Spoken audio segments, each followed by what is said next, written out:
Hello everyone, WordPress ওয়েবসাইটে backup রাখার জন্য প্রথমে আমরা ওয়ার্ডপ্রেসের ব্যাকএন্ড থেকে প্লাগইন অপশনে গিয়ে অ্যাড নিউতে ক্লিক করব।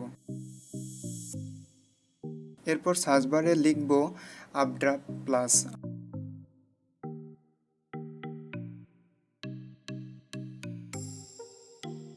Updraft plus backup plugin, 3 million plus active installation এবং 5 star review.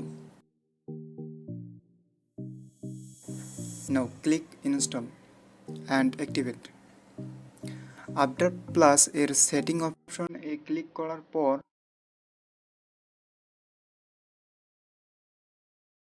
File backup schedule select করতে হবে।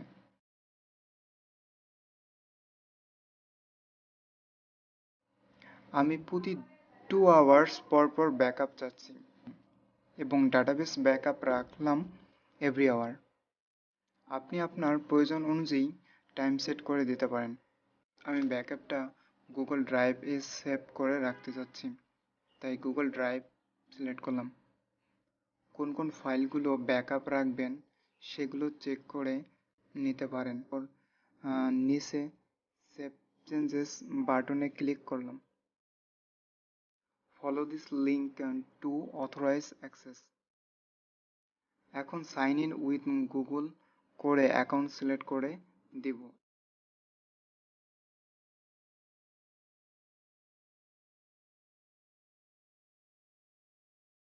এরপর নিচে অ্যালাউ বাটনে ক্লিক করব।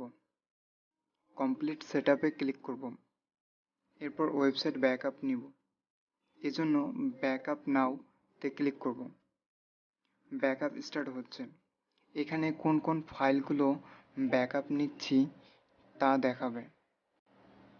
ব্যাকআপ নেওয়ার টাইমটুকু আপনি জিমেল চেক করে দেখতে পারেন। আপড্রাফট মেইলটি।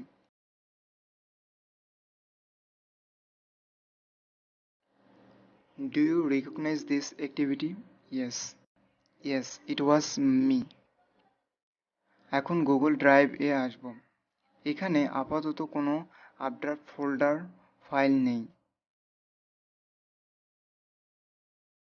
ব্যাকআপ সাকসেসফুল কমপ্লিট হয়েছে। এখন আমরা গুগল ড্রাইভ চেক করি।